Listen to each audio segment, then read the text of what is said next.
the country as well. Now, these are some statistics about sexual abuse, specifically in schools. Since January this year, 111 male teachers have been sacked by the Teacher Service Commission for having sexual relations with their students.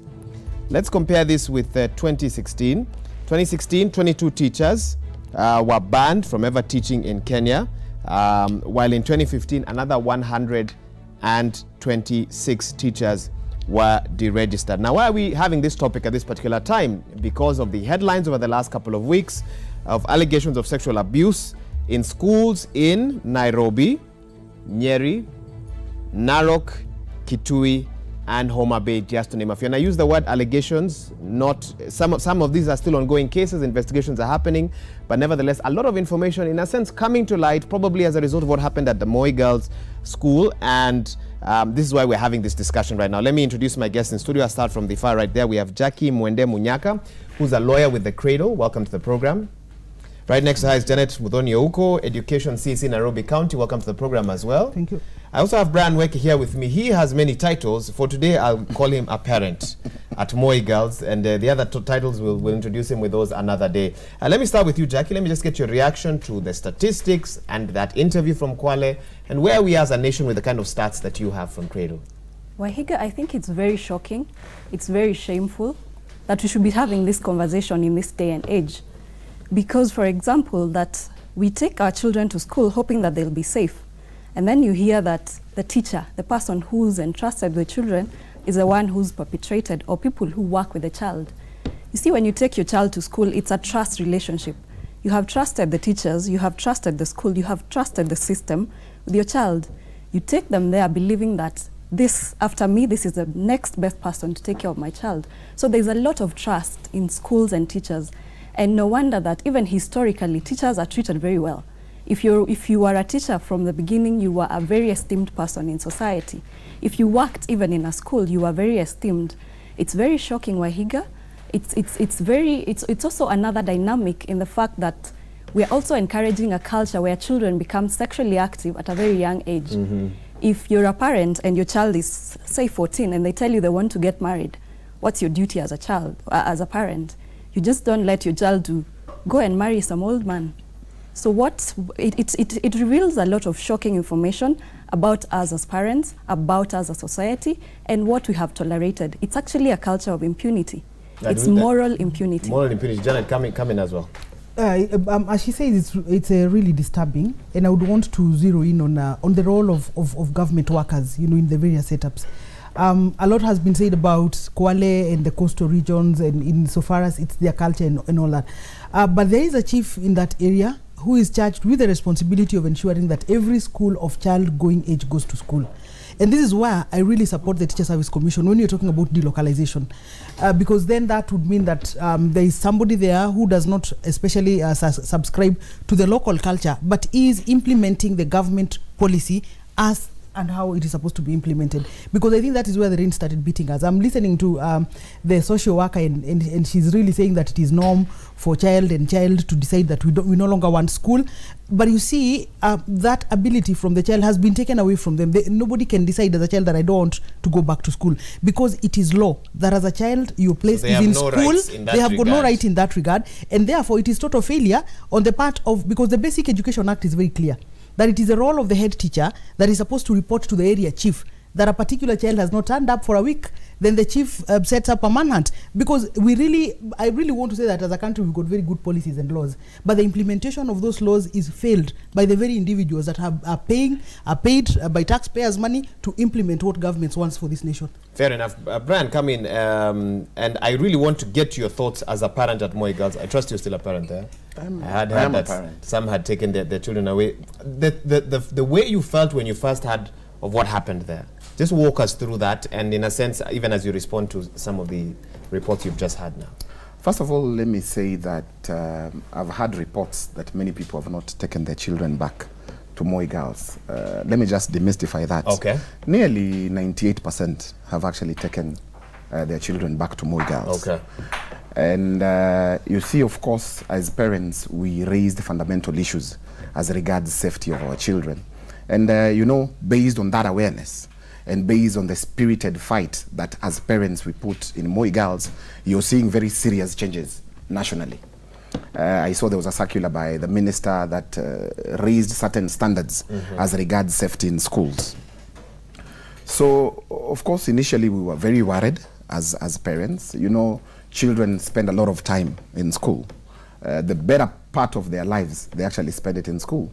And that is why the level of security, the level of safety, the level of child protection in those institutions, there are no two ways about it. And I remember when I used to work for the Cradle, and we drafted, I worked for Cradle for 11 years. Okay. Then I think I was a board member of Elumietu when Ouko was hired. Here. We come a long way. And one of the key things we put in the Sexual Offences Act, that if you are a person in a position of authority, then, and you engage in sexual abuse on a child, then the responsibility is higher. If you look at the punishment is higher than you, Waiga Mwaura, or somebody else engaging in sexual activity with a child. Because those positions of authority are extremely important. The teachers are the ones who actually shape the character of our children. They're the ones who instill values. They're the ones who teach them. You know, today, as a parent, if you tell your child something against what the teacher said, they'll actually believe the teacher more, because that is the teacher, that is the authority. So initially we were worried, and I think for now we have been able to set up serious benchmarks as parents. Okay. Yeah. I'm going to come back to you because we're going to talk a bit about the specifics, especially some of the recommendations by Education CS Amina Mohamed. Jack, let me come back to you. Let me read your quote. This was in one of the papers yesterday. The Kenya Secondary School Head Teachers Association chairperson, this is Indi Muli, warned teachers and principals against preying on their students, but also cautioned Kenyans against blanket condemnation of teachers. How do you now sort of balance between ensuring that children are just 100% protected, but at the same time that a teacher has a voice or a defense in case an allegation is made? First, I'd want to say I have relatives who are teachers. I was shaped by teachers. So he's right in the fact that we cannot condemn all teachers for one incident. I cannot say it's one, but for specific incidences. We have very good teachers, people who shape us from beginning to the end. So we cannot condemn all teachers at once. However, we need discipline measures, because what's lacking is just action. We have spoken too much about this is wrong, this is right. Do not prey on the students. We have said that too much. It's time for action. Is being suspended enough? Is being deregistered enough? It is not enough. It's a crime. A crime has happened and you're telling me I have been fired. Why does it matter to me as a child? You can't feed your family, so what? How about me as an abused child? So this requires a lot of discipline, action, and actually this is a good time for Moi Girls to set an example. As a lawyer, I am waiting for an example. If we don't set the record straight now, we will never get a chance. So for Moi Girls, you want to believe that one day... I want a conviction. You want a conviction? I want a conviction. Without a conviction, we're just making it too easy. Janet? Yeah, especially this happening and considering that there is this conference of the heads. Yes, in Mombasa. It's good to agree, with Indimuli that really this is not a teacher's issue. As a government, for example, what should be our concern? The concern would be the protection of all the children. We are lucky that the cases perpetrated by teachers is documented, because the systems and the Teacher Service Commission swings in. But how many children today are molested by their own fathers? How many children are molested in their own home? Now, which is safer? Is it school or is it home? But I would believe that home, even the word home, means that is where you feel most comfortable. But still, children are still being molested in the homes, So it goes broader than that. How many children today are being molested by the boda boda operators? Many of them. I will tell you of the cases we hear in Nairobi, the touts and everybody else. So the focus should actually be on the protection of the children. I am really happy about the steps that the CEO of the Teacher Service Commission has taken. We must commend her, because she's moving in to do what is within her jurisdiction to do. So what else, who else do we need to challenge. And I'm beginning to think that we really need serious consultations, and even with the judicial processes, because with the interactions we've had on children issues, and he will tell you, sometimes there is this case that is in court, but the parent is supposed to facilitate themselves to the court. There are no resources, so it's really, really hard for somebody to pursue justice, you know, for their child. And a child is molested, but it becomes the responsibility of a parent who already cannot put food on the table. So how now, you know, to that kind of person, justice is so cosmetic, you know, it's so high up there. So really, I'm really not interested in that. It's too far away. So we really need to bring our heads together and everybody else, and make sure that this is a problem of everybody else, not necessarily of the victim, you know, of the parents of the girl that has been molested. Brian. I think, and I want to agree with the CEC, the problem is much bigger. And if you look at, if you're to analyze this problem, definitely we have to deal with it from the level at home, and then of course in school. You find, like for instance, you've told us very good statistics of teachers who have been fired, who have been interdicted, but you see that policy, the ministry policy for firing and interdiction, is okay, is a good thing. But what about the national laws in this country? What about how many teachers have been prosecuted and subsequently been convicted? And you find in many instances the ministry deals with the teachers, but they forget about the criminal justice system. And really, if teachers were to be seriously prosecuted and convicted, that would amount to nearly 10 years of civic education. Now you find a case, and those statistics, they barely scratch the surface. If that's what you believe? No, they barely scratch the surface. You find even cases where chiefs who are charged with the responsibility of ensuring that children are protected, they actually mediate on issues where a child has been sexually abused by either a father or a teacher, because they don't want these issues to come out, because of course they are all relatives, and they mediate to the level where they paid a mediation fee as chiefs of this country. So we need a multifaceted approach to dealing with these issues. Number one, we have to interrogate our moral values. As parents as well, our role, we have abdicated our responsibility. We want to pay rent, we want to pay school fees, we are busy looking for money to take our children for entertainment, yet we do not shape the character of our children. Yet we are not involved in matters school. We are not involved about their behavior, we're not involved about their discipline. So we have decided to give that responsibility to school. Yet as parents, it is our primary role to ensure that we actually shape the character of our children. Then from there, it moves to the second level, which is the school, then the society. Okay. Jackie, let's talk about policy and way forward. Education CS, Amina Mohammed, I believe, has set up a team that's set to develop a policy to address sexual and other abuses in schools. What would you like to see in terms of policy moving forward? I think policy is already there. Policy has always been in place. Can we build on what is already there? What we're doing now, we're firefighting. Because there is a fire, we come with an extinguisher. Because someone has been raped, we come with the regulations now. Can we set the ground straight? Can we set the record straight for everyone so that we know these are the boundaries, how you can relate to a child? And the regulations are quite very good. Actually, Wahiga, in Kenya, we have no problem with policy. We have never had a problem with the law. It's not a policy, it's not a legal issue. It's about enforcement, like I was saying. The other thing we're not doing is that there are all these influences in our children. There's the internet, there's the society. So as children, as a parent, you're going to mold your children, take them to church, take them to Sunday school and everything, and you will think that they're moral people until you get shocked about the kind of behaviors they have. If something like sexual assault happens to them, they can even think that it's their fault because they feel like this is happening in the US, this is happening. So there's all this unsaved information that comes to the children until they don't even know what are the boundaries in relationships, for example, with people in authorities. So all these issues need to be opened up for discussion. We need to see how far is Kim Kardashian, for example, affecting your child. That's an interesting point you're raising. We need to look at that. So social media stars, they're called video vixens, you know, new trending personalities, all these people, socialites, yes. These are the people telling your child, this is how a girl is supposed to look like. This is what a girl does at 15. this is the kind of relationship a girl has at that age. So there is all this influence over and above what the parent is able to do.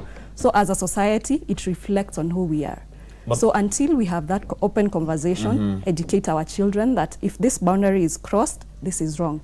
It's not what Kim Kardashian says, it's what this is right, this is wrong. So we need education. We need education. Muthoni, I don't know if you're aware of the recommendations of a former provincial administrator, Claire Omolo. I don't know if you heard about her. She released a report that probed, this one was prompted by the school unrest and was released last year. Some of her recommendations, in her report she observed that most schools did not have secure perimeter fences, some had incomplete fences, and others had fenced various isolated areas within the school, but others were left open. Guards were not vetted during recruitment. Some were ignorant, incompetent, while schools retained guards beyond the mandatory retirement. Even an 80-year-old fella there who can barely walk around a school, maybe the size of Moi Girls. Schools do not keep proper records of visitors coming into the school. Registers were either not available at the gate or updated at the time of the investigation. Doesn't that sound like a ticking time bomb? I think for me, there is no amount of wall, no amount of fence that can prevent, you know, a bad person. Because probably, if the perpetrator is a teacher, they don't need to climb over a wall. They are forever within the, yeah, it is. And I want to say that for me, the biggest opportunity to arresting all this lies in the head teachers. You're aware that there is now a code of conduct, you know, for the teachers, and it places a very big responsibility on the heads of those institutions. We're sort of wanting to say that we want to see the teaching profession moving towards regulation. Self-regulation will mean that we as a profession have decided that this is what where we want to take our profession for the public good. I'm thinking about the conference that is now happening in Mombasa, and I'm just wondering what would be the biggest thing that the heads would be discussing. For me, I'm thinking about this question of sexual harassment in schools. The heads must pronounce themselves, because it is also important for them to redeem the profession and for the profession to gain the public trust, so that all of us are thinking that we are taking our children to persons who already are so interested in being seen by the public like they are responsible. Because the code of conduct places the responsibility of even promotion of teachers, of even recommending discipline on the head of the school. So if there is going to be any maneuver or any discussion, maybe a child has been molested in school, the discussion will begin at the head's office. The things you're talking about keeping the registers and everything else, it is the head of the institution who will drive that agenda. Who will drive that agenda. And therefore, for me, that conference is extremely important if teachers want to chart a way forward about the profession. And beginning, like in other places, and even like other professions, how do we ensure that the only person who is teaching is the right teacher? How do we ensure that it is only a teacher of good conduct that is teaching, as opposed to the Teacher Service Commission coming for you? Why won't the teaching profession itself lead the front, and in terms of saying, identifying, you are not a teacher because you are doing more harm to the profession than you're doing good to the profession? I think for me that would be the direction I would want to see the conference taking. Fair enough. I know you're going for that conference. If they're not discussing that, please tell them that this is what the nation wants you to deal with. Yes. Brian, even as I come to you, with your experience with what happened at Moi Girls, do you feel that the code of silence around such incidents is now being lifted? For example, at Moi Girls, we could even broaden the discussion. Are students able to say that if I feel something wrong is happening, I know who to go to? It's very clear, it's laid out, and there's feedback given to me that we have investigated and these things have happened. Do you feel that we have that sort of, almost like a whistleblower system, but at the secondary and primary school level? I think first, before I answer that, just looking at Omolo's recommendations, basically that is what bedeviled Moi Girls. The fact that we have very good recommendations, we have very good policies, we have very good laws, but the biggest problem is implementation. And that's why you see there is a laxity on the part of administration, because the role of administration is basically to implement these policies. And it's a very simple affair. Issues of perimeter fence, issues of course, training of guards, and vetting them. You know, you just go and pick guards from somewhere. You outsource, you get into a company. Those guards ought to be vetted and be trained on how to take care of girls. Now, let me tell you, because I've also worked with Cradle, and Cradle will tell you, and as well, Ouko, 90% of the people who sexually abuse children, they are not strangers. You're very busy protecting children from the outside world. They are just, those guards, the cooks, the workers. That's why you hear Ouko talking about relatives. If you look at statistics, because defilement is not rape. Defilement mainly is consensual. So you're very quick. Just define that, sorry. What do you mean by defilement is consensual? You see, in many instances, rape is about, of course, penetration by force. But if you look at statistics, defilement is basically, in many instances, is actually consensual. A child actually consents to having sex. But they don't know that. You see, the law protects them. They have no capacity, nor capability, nor the mind to choose to have sex. Okay. Yeah. And that's the reason why it is very complex. Even the young children. I remember when I used to work for Cradle, even the ones who are like 4 years, and they actually think it's preferential treatment. They think it's a good thing. They think it's a good thing. Okay. And these perpetrators make them feel like they're on top of the world. They make them feel like, really, it's a favor, a very serious favor. And that's the reason why it's a very complex thing. So, again, even as we seek to protect the girls from the outside world, it is very important to ensure that we protect them from the inner circle. From the inner circle. And that is actually parents, it's uncles, it is grandfathers, is that good neighbor who's very close to the child. By the way, if you see somebody who the child likes, your antennas need to be up. That is a very dangerous person. Because, and in many instances, you find that they've not done it once. They've done it twice, thrice, for you to come to realize. I remember there was a case that when the parents had brought the child to Cradle, the nene was damaged completely, the uterus. It's never a one-time incident. Okay. For you to realize. How do we stop this? I mean, I'm just listening to him, and I want to finish this discussion. How do we stop this? What does the country need to do? If CS Amina is watching this interview, what would you tell her? It starts with the parents. It starts with the adult in the relationship. You're not going to give a child preferential treatment and say they consented to me sleeping with them. That is not acceptable. So number one, the CS needs to define. If this, you have been convicted, if you have been suspected, even suspicion, not even conviction, suspicion is enough to get you fired. After that, we start criminal investigations. Let's educate our girls, and even boys. It's even happening in boys schools. Let's educate our children about, if this happens to you, step one is this, step two is this. We should even think about going online, reporting online, because these children are online all through. If they wish to whistleblow, they would certainly be online. There should be an online forum where they can just talk openly. It can even be anonymous that, I'm in this school, the teacher did this. Is this sexual assault? Maybe even using Facebook. A lot of young people, I think, are very able to access social media platforms. They could, but you know, there's also the shame of being a victim. True. We have shamed the act of being a victim. So you're too ashamed to even go on Facebook and say, my teacher touched me inappropriately. So in that case, let's open a forum where you could even be anonymous and say, I'm in this school, help me. This is my number, please call me. This has happened to me. You don't have to know who I am, just come to my school, you'll meet me. So active action needs to be done, and let's find the children. We cannot expect, because children know about boundaries, they know how to put an electric fence between you and them and you. As a parent, there is a fence. They know how to keep their space. So considering that space, let's close that space by being online. Let's be online. Let's let's find the children where they are, and that is certainly online. Okay. Okay, Janet. And when you are doing all this, on your part? when we are doing all this, we need not imagine that our children are also saints. There are children who are known to molest the teachers. You know, so that we don't really serve a beating on one end. You have had incidents? Yes, we have. And there are so many, when these cases come up, some of them will even text you and tell you, madam, you need to know what is happening to us, you know.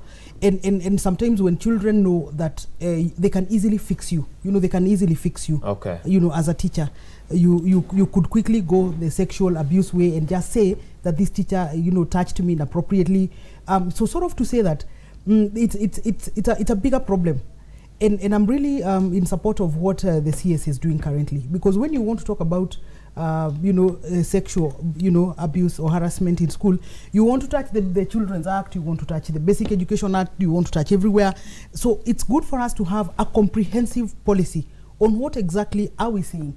And it is not just a statement of what we are saying, mapping out who are the responsible persons. And very urgently, like today, take away from the chiefs the power to mediate about defilement. There should be no mediation at all on matters. There should actually no be. I would like them to deal with this the way we dealt with school fees. Taking away the responsibility of parents sitting somewhere in a cocoon and deciding that we are increasing school fees because it is subject to abuse. And that is what you've seen. People report to the chief thinking that it's really going to be a good thing, and then he takes over the responsibility of mediating. And you bring 2 cows and you bring what? That responsibility should totally and completely be taken away from them so that we can serve justice to these people. But over and above that, the role of the judiciary. How do we make sure that these processes are easy? How do we make sure that these processes are not expensive? Because if they're made as expensive, then definitely poor parents will just... Fair enough. And of course, access to justice for those in counties that are far-flung, etc. But I definitely see a trend where teachers will now have to be very careful moving forward about how they conduct themselves. Because obviously, you will be the one asked the questions. Yeah, and they have to, because as Brian has said, having worked in this region, the people that do the defilement are the people that the children are accustomed to, used to them, and so on and so forth. That is what makes the teachers an easy, and to somebody to whom much is given, much is expected. A lot of respect is given to the teachers, so therefore much is also expected, from them. And they have a beautiful code of conduct, for the teachers. Okay. And they have, a good union that has come together with us, and we have decided that we are only going to have good teachers in schools. So I think the opportunity is big for us. Okay, Brian, wrap this up for us. You see, first of all, I do not want to agree with the CS that they are actually children who molest teachers. You see, as she says, to whom much is given, much is expected. The authority that the teacher holds, the control that particular teacher holds, would make their power. So they have to be above board. And I have to correct that, because I didn't say that it is actually the children that molest. I was saying that it is their children who initiate. It is good for us. Make advances. Yeah, make advances. It is good for us to be factual. That has happened. Yeah, it is good for us to be factual, so that and I think that can happen. Yeah, and that's why the teacher has a higher responsibility to now, based on that, to train that child to do things differently. But I just want to come to the issues of how do we move forward. Number one, this is not a problem for the CS only. It is a multifaceted problem. I saw even the child who was in Moi Girls who was being interviewed. Still, they don't know what to do. When a child has been sexually abused, they feel dirty, they feel filthy. One of the key things they want to do is just to go and wash themselves. And you see, once you do that, you clear evidence. It would be very difficult to find the culprit. So I think, number one, really, there should be a very candid sexual talk in schools.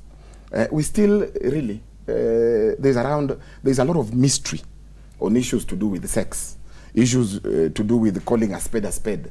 If you go to those schools, like for instance, when I was talking to children in Suba, just the fact that you can't say vagina out loud. Look at Ouko already. We have to some of our viewers have wins. Absolutely. Said that, yeah, and that's hoping my boss isn't watching. No, you see, that's actually where the problem is, because we don't want to call a spade, and yet that's how children are becoming pregnant. And that then is a problem in itself. Absolutely, it's one of the biggest problems, because there is a lot of mystery on sexual matters. Again, so basically the talk has to start in school, and the first level of security is not the fence. The first level of security is in the girls themselves. They need to understand. Absolutely, they need to understand that this is sexual violence. This is how you need to deal with it. This is how you need to respond to it. And in numbers, there is security. Even when they are leaving, for instance, the dormitory, you have to make it clear that no one child can actually leave the dormitory At what time? Alone. You know, if there were 10, there is security in numbers. So you start on matters of security from that level. Then you move to other issues, like now the guards. You also have to ensure that in all the dormitories, you have a matron. Like, for instance, in Moi Girls, we only had one matron. For how many girls? For 1,000 and over girls. So again, those levels of security need to be very clear. And we're told that's been happening for a long time. For example, in Moi Girls, and Moi Girls is a school with resources, it's a smack in the capital. I only wonder what happens out there. And by the way, it's not only about Moi Girls. It's just that in Moi Girls, we are empowered parents, we have empowered children who came out strongly and said, this happened. In many instances, they happen, not once, not twice, not thrice, but they're very quiet. They want to cover up, the same way the school initially wanted to cover up. But there's something I wouldn't want us to lose.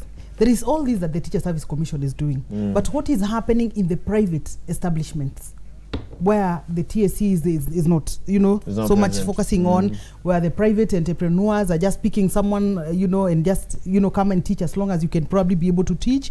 So there's also a lot. We actually saw an incident of a school apologizing last week. For a teacher who was convicted in the UK as a sex offender. And the school actually wrote to all the parents and apologized. A very high-level school on Thika Road. So that's an interesting point that you raised. And that's why I feel that there's so much government could do, but there's also a lot that the parents themselves can do.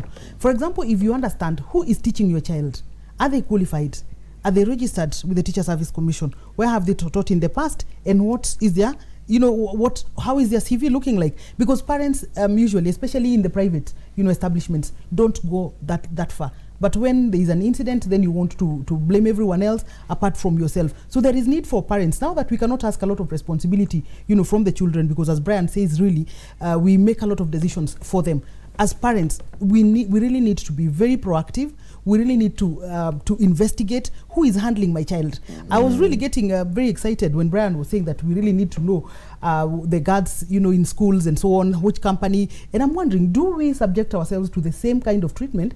Because we're now talking about the girls' molestation, but it will amuse you the statistics about the boys who are also being, you know, sexually, you know, harassed, even in the very homes. How, you know, how sensitive are the parents? How do you vet the maids, you know, that you live with your children, especially even the boy children, for example. Yeah, so the responsibility is for all of us. Okay, we need to wrap up this. Okay, well, I'll give you 30 seconds just to make one last comment. Yes, very interesting that both of them should raise that issue, because the law allows, the Sexual Offences Act actually allows the Director of Public Prosecution to create a list of shame. Okay. For people who have a history of sexual offences. That he can publish publicly. You keep that record, but what I'd be proposing is that make it public. You know the way when you apply for a loan, you have to be vetted by the Credit Reference Bureau. So this is like a CRB for sexual offences. The DPP needs to take stern action and publish this. I believe in America, when a person moves into a neighborhood and they have a record, it is circulated. Yes. So that, you know, your children shouldn't play near that person's house, just, you know, because they have a history. So maybe something along those lines would deter. Yes. And it might be tough for every parent to go and vet, are you registered? Show me your certificate. But the responsibility then relies in the school itself. When you're hiring, have this information. We want to hire this person. Please advise us. Should we have this online Google search? 10 seconds, you already know if this person is good or not. And you know how to proceed. You know how to proceed. Thank you. Thank you so much. That's been Jackie Mwende Munyaka, a lawyer with the Cradle. Thank you, very insightful. Janet Muthoni Ouko, Education CC Nairobi. Take this gospel to Mombasa as you go for that conference. Brian Weke is a parent at Moi Girls, and he has also worked with Cradle, Elimunet as well previously, so very conversant on these matters. And obviously a very worrying issue. I also think that for those who are within the vicinity of where such acts have happened and you suspect something's happening, I think speak out. I think that's the message there. Just in case you have any suspicion, raise your voice. I mean, do not allow the life of a young person to be changed forever, and you actually could have done something about it, but you are concerned or worried or thought to keep quiet about it. I think we all have some sort of responsibility. On that note, we take a quick break. You're watching Citizen Extra. Stay with us. We've got a lot more lined up when we return. We will be right back.